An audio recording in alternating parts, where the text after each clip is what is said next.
Editor-in-Chief of Aquila. Right now, you're watching our press conference regarding the pass, no pass grading system that UPA has recently enacted. Here is Executive Director David Porter.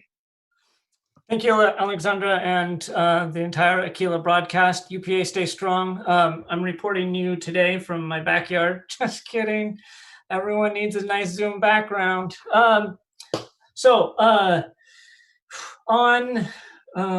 I don't know what day it is anymore, to be quite honest. I don't know if anyone else is feeling that same way.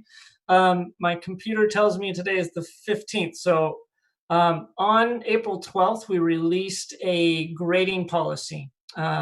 This was after being able to work with both the California Department of Education and with the CSUC and private colleges within California. Both of those organizations are strongly recommending a pass, no pass grading mechanism or scheme for the second semester of the 2019-2020 school year. So any senior or junior who's planning on applying to a CSU, UC, or California private school will not be held negatively because of a pass, no pass, and that they will look at your entire GPA. I would expect more changes to come from the colleges in terms of entrance, but I'll leave that up to them to decide. At UPA, we interpret that information and try to find the best possible solution. So the basic nuts and bolts of the grading of the pass, no pass is that we made some adjustments to the grading policy, grading outcomes, and how we'll be dealing with incomplete grades. And so if you bear with me just for a couple minutes, I'll run through those, the nuts and bolts of those policies. The first is with the grading policy. We've identified 3 major dates that we will have open tutoring, and that is going to be April 17th, that's this Friday. Don't forget, that's also the end of the marking period. May 1st and May 15th. And so teachers will not be providing new work, but they'll be available to do any tutoring as they have in the last couple of, the last month. In terms of the grading policy, the biggest shift is around finals. We will not have traditional finals in a traditional final schedule. For everyone except for seniors, that's grades 7 through 11, they will continue class as normal through the week, that week of June 4th. So teachers are right now reworking their finals week, and students should be paying attention to and asking those questions about whether that will be a presentation, a discussion, a small project, or just continuing of the distance learning. For seniors, their final day will be May 29th, but they will have the week of June 1 through 4 to turn in any late work in order to make sure that they graduate on time. All right, moving on to grading outcomes. The grading outcomes are really where the pass, no pass sits. So grades 7 through 9 will have a pass, no pass system. Now that does not impact how each assignment is graded. It's just the totality of the grade as it is published at the marking period, which is closing this Friday, or the semester, which closes on June 4th. So a 70% or higher in a class, a student will receive a P or pass. And if they receive a 69.9% or below, they'll receive a no pass. It's important to note for grades 7 through 9 that students will have the ability to turn in late or missing work, and that they need to work with their teachers to avoid getting a no pass. That's a very important part. For grades 10 through 12, there's some subtle differences that are really important to note. One is that, again, a 70% or higher will receive a passing grade. 69.9% or below receive a no pass grade. The late work policy still continues, and teachers will be willing to accept late work and makeups, but it's important that the student and the family reach out directly to the teacher. So when families receive report cards electronically or in paper form, they will not see traditional letter grades. Now, What's important to note in grades 10 through 12 is that families can request a letter grade. And the purpose of why a family would want a letter grade, and again, I just want to underscore, is that colleges within California are not paying attention to letter grades for semester 2. So there are schools outside of California that our seniors and juniors are going to attend. They have not stated whether they will accept pass, no pass. So a family could turn in a form, and that would be due by June 4th, and we'll be posting that on our website to request for a letter grade instead of a pass, no pass.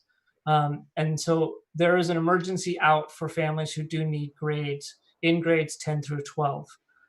Some scholarships, which are important, and if you are not spending your time, seniors, looking for scholarships, get on it now. Have someone else pay for college, always a great idea. But most importantly is that those scholarships might need letter grades. And so it's important to look at that scholarship policy. So the pass, no pass for grades 7 through 9, there are no exceptions at this time. But there are exceptions for grades 10 through 12. I'm sure you'll have some more questions about that, and I'll keep going through our policy. Also, part of our grading outcomes policy is that we've articulated our plagiarism and cheating policy. Distance learning is a challenge for everybody, and it's important that students understand that plagiarism, as we define it, is the practice of taking someone else's work or ideas and passing them off as one's own. I know that in class, when we were in school, plagiarism is dealt with strongly. More and more of your teachers will be moving towards essay or written responses. It is important, and I underscore this, we want to know your work. We want to know what you are learning. We want you to defend your thoughts with your own words. I know that it's easy to go online and find people who have already written essays and done a lot of great work. But the whole point of education is for your personal growth, and that has to be underscored. We want to see what you can do, not what someone else has written already. If a student is caught plagiarizing, they'll receive a 0 for the assignment, but they will not be allowed to make up that assignment. Continued plagiarism, according to our student and family guidelines, is that you could potentially fail the semester. So instead of worrying about what is plagiarism, I think it's more important to focus on students being able to demonstrate their best effort. Cheating, we are defining as unauthorized use of information, materials, devices, or sources for an assignment or a quiz. Again, teachers are asking to assess your thoughts and feelings and what you have learned about an assignment. All of your teachers right now are willing to work with you, and they've always been willing to work with you. So if you do poorly on a quiz or a test, that's not the end of the world. There are many ways that your teachers will find ways to help you be successful. But so it's important that, again, that we are doing our work and we're representing our best self. Students who are caught cheating will receive a 0 for that assignment and will not be able to make up that assignment. All right, bear with me. One more to go. Whew. Incomplete grades. We know that there is a case out there where we have families and students who are facing new and unknown challenges every single day, and this is really important to understand. Those challenges that they are facing are the result of this economy constantly shifting. We know that we might have families out there who are facing financial hardship, that they might be dealing with COVID-related issues or illnesses, that not everyone has the same level playing field, and they might not have the same access to bandwidth, technology, or support structures at home. And so it's important that we develop an incomplete grade process. So any student who receives, and this is grades 7 through 12, is that if they receive a no pass for the semester grade, students will have the opportunity along with their families, to fill out a contract to say that they will complete that work by July 15th. This is to make sure that families and students have every opportunity to be successful. At the end of the day, our goal is to make sure that students graduate UPA ready to be successful in college. And this is an important part. Incompletes happen in college. And we want to believe that students need every opportunity, want to give them every opportunity. So the way the incompletes work is that a family would turn in that agreement. Again, that will be posted on our website by June 4th. And the contract states that the student will do their own work and will complete that work no later than July 15th.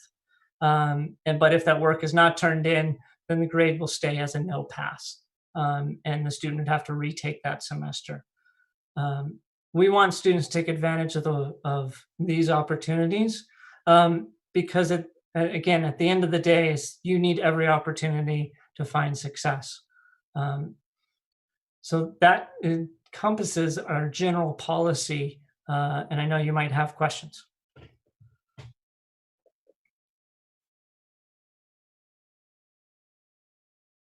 If school cancellation continues onto next year, will the no pass system still be in place? Yuck. I want school to start on August 13th, and I want to see everyone there. Well, except for the seniors, you'll be busy doing something else. If for some reason we had to go in and continue distance learning, then this policy would be adjusted because the current timeline for this policy expires August 1st, 2020. And I would make that recommendation if we were to move to distance learning for the second semester. The timeline for this policy is to cover summer school in case we're not allowed to actually have physical summer school. What is the impact of pass no pass on GPA? GPAs, well, there's a couple of ways to look at that. One is there's zero impact in that the pass no pass will not be calculated into the overall GPA unless a family in grades 10 through 12 needs a letter grade for a GPA. Some colleges have probationary acceptances based on a GPA or based on a course grade. And we can do that and provide that for those students. In grades 7 through 9, it's really important that students who really see themselves, let's say, as a 4.0 or a top performing student, will be able to look at those GPAs and still honor their hard work and still honor their 4.0 GPA overall. So that's one way to look at it. Another way to look at it is that you're to just kind of take a look, especially if you're a senior, is to kind of freeze what your GPA was at semester 1, and that is your GPA, your exit GPA. So your GPA will not go down unless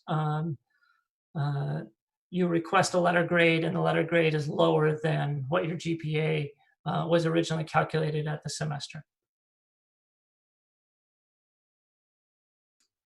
How do teachers and the administration plan to address the inevitable learning gaps some of us have had over this quarantine period? Distance learning is not perfect, and what we are missing, every single one of us who is working in education, what we miss is the ability to pick up on the physical cues that come along with learning. Your top teachers, your amazing teachers that you see every day in the classrooms before we went to distance learning, were able to pick up on those little body language tics or questions that you would ask at the spur of the moment and be able to adjust their lessons on the fly. And I know you miss that as much as we do. And so there are inevitably going to be gaps that come along with distance learning. That's why our policy, first of all, is to allow late work, to allow students to make up work. And what you will find is that teachers are willing and ready to work with students. One thing that I would strongly suggest, especially for students who are struggling right now, do not miss those Zoom meetings with your teachers. Important information is happening there. If you're viewing those as optional, that's a difficult spot to be in because you're going to miss something that's important.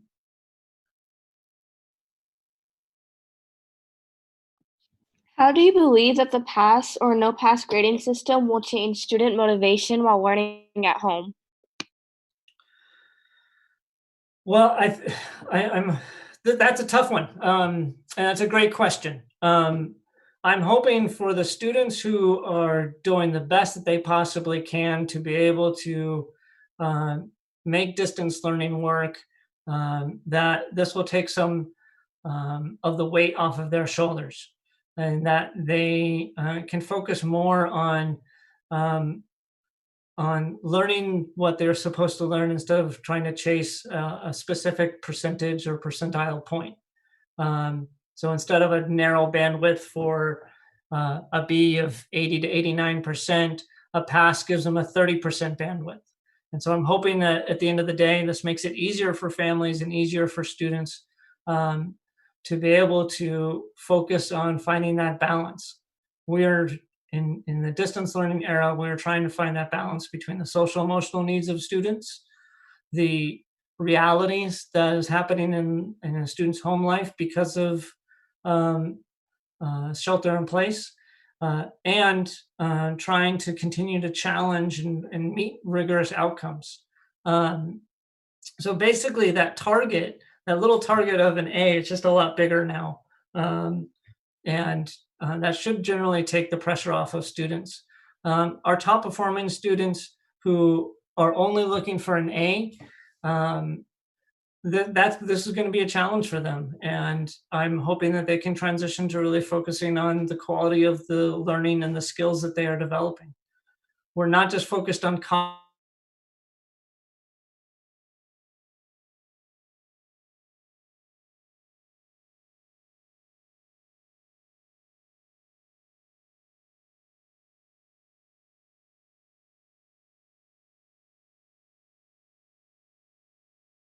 other and alone at the same time. And those are challenges. And so hopefully the pass no pass is one step to making that easier for people.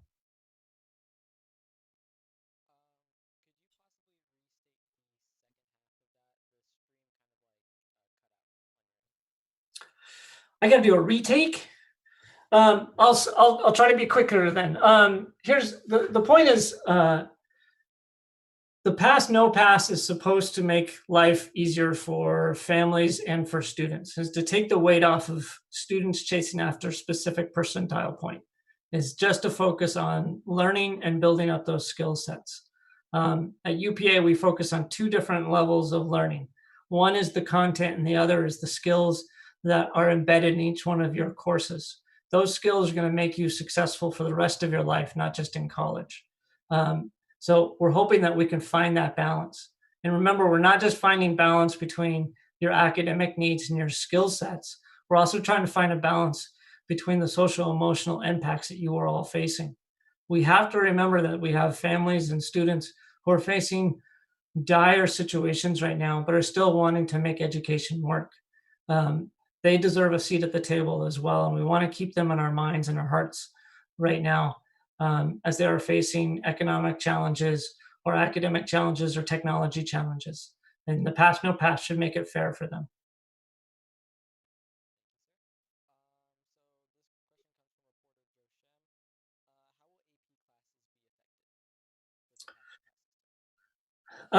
AP classes, that's a great question. If you were looking for a grade boost, let's say you needed that A to count as 5 points instead of 4, then, and that was a critical factor for getting into college, and you are in grades 10 through 12, you can request that letter grade and request that boost.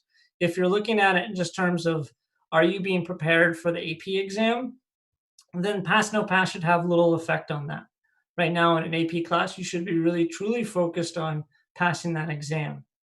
From my experience as a credential or a transcript analyst at Humboldt State, I can tell you that taking the course is important, getting the GPA boost is important, but passing the test is critical. When I talk with my friends at Santa Clara University, really what they're looking at is, did you pass the test? And that's really where our student mindset should be, and focused on that. And so related to that, if you have not gone to the AP website and seen their preparation stuff, please do that as part of your preparation for the AP exams, because you're all taking an AP exam in a really different environment than you ever have before. So UPA prides itself on its ability to prepare seniors for college. And are you worried about seniors lacking vital math or science skills with the distance learning? Simple answer is no. Looking at our response at UPA and the challenges that our teachers are facing and overcoming, and the challenges that our students are facing and overcoming, I believe that because we didn't wait and we enacted distance learning from day one, that our students are going to be better prepared for when they get to college or university. It's pretty interesting talking to current college students. If you have any brothers, sisters, cousins, family members who are in college and doing distance learning, you will see that you are more than prepared to pass those courses currently. So I have great faith in our teachers and our teaching staff to continue to prepare you. I've had great conversations with your math teachers, Ms. Sebek, Ms. Woostrow, Mr. Dillon, and I can tell you they are putting some amazing stuff together. And if you're in those classes, you know exactly what I'm talking about. Now that there are no finals, how will the grade breakdown change? Because I know finals accounted for 10 to 15% of the grade, and how will that affect being able to pass the class? In short, it should make the ability to pass the class easier, but be forewarned that it's just going to increase the number of assignments that you're going to have to complete. Each teacher, based on how their course currently operates, is going to rework their finals week. But they're just basically going to restructure the point breakdowns. And so it's really important for each student to reach out to their teachers if they have questions about how that grade breakdown will work. But you will not see some major assignment worth 10 or 15% of your overall grade. And for seniors, again, June 1 through 4 will be that makeup period.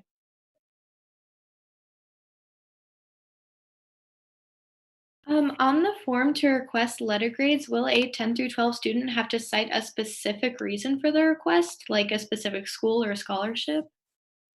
No, they won't have to they won't have to state what the request is for. It is open, but it's important that families prioritize why they're requesting that letter grade. If colleges in California and if the rest of the nation follows, like they often do in terms of following California's lead, then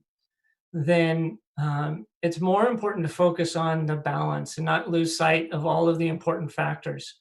Yes, it's important to continue learning. Yes, it's important to keep building those skill sets, but it's also important to be able to know that everyone who is going to college from UPA next year, which is every senior, is that you've also found something more important during this distance learning period, which is an inner reserve and value of human connection and the ability to really find a resolve for success.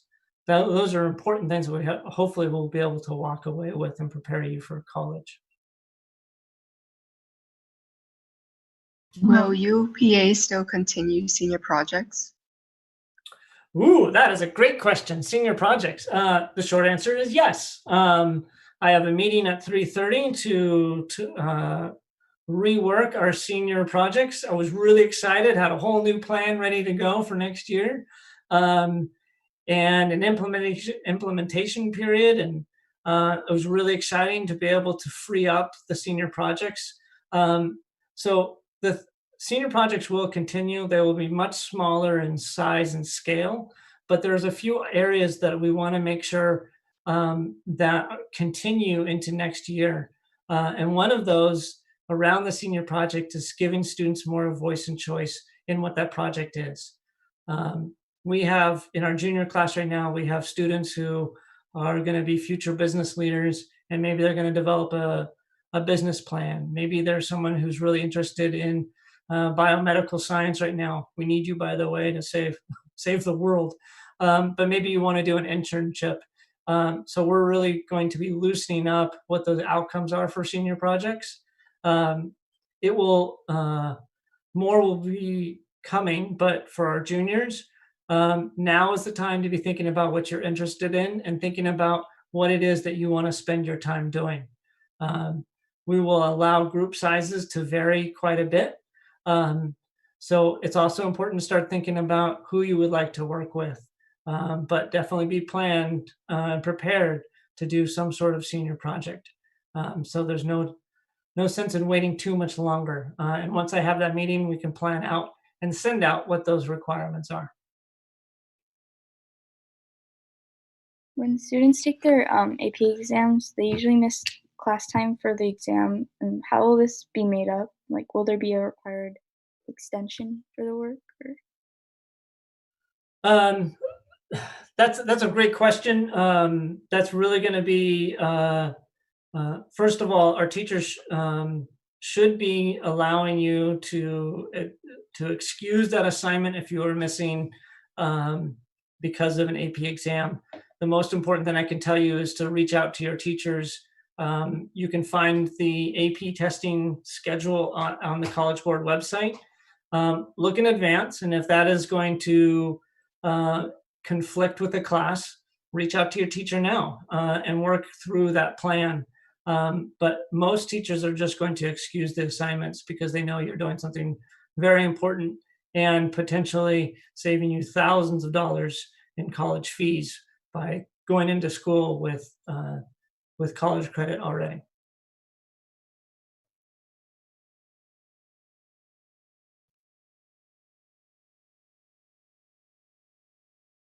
Mr. Porter, so they say that hindsight is 2020. So with that being said, would you have done anything different, knowing everything that you know now? I wouldn't have waited so long to buzz my hair. What would we have done differently? I don't know. I think we really need to start looking at alternative ways for students to submit work and participate on a regular basis. For some of our students, we're not doing enough of that. And PowerSchool, as a learning management system, we're not really using to its full ability. So I think throughout the year, I don't know if this is going to make the most sense, but we need to continue to move away from paper product as a learning tool. And I think this period of time really highlights that. And so we'll be encouraging teachers to continue to allow for students to submit work in multiple different methods. And I guess in hindsight, wanting and wishing that we had done that earlier to make this transition easier for students. Many students have multiple different platforms for how they're submitting work. So getting more familiar with PowerSchool and using that as the key platform for turning in work and submitting work, grading online, taking quizzes online, etc. So in hindsight, we'd like to move further in that direction. There's just some really powerful tools out there for assessment and for student growth that we'd like to, thinking in hindsight, be nice to have implemented those earlier. But yesterday is yesterday and tomorrow is tomorrow. And what I really try to focus on is getting the most out of today.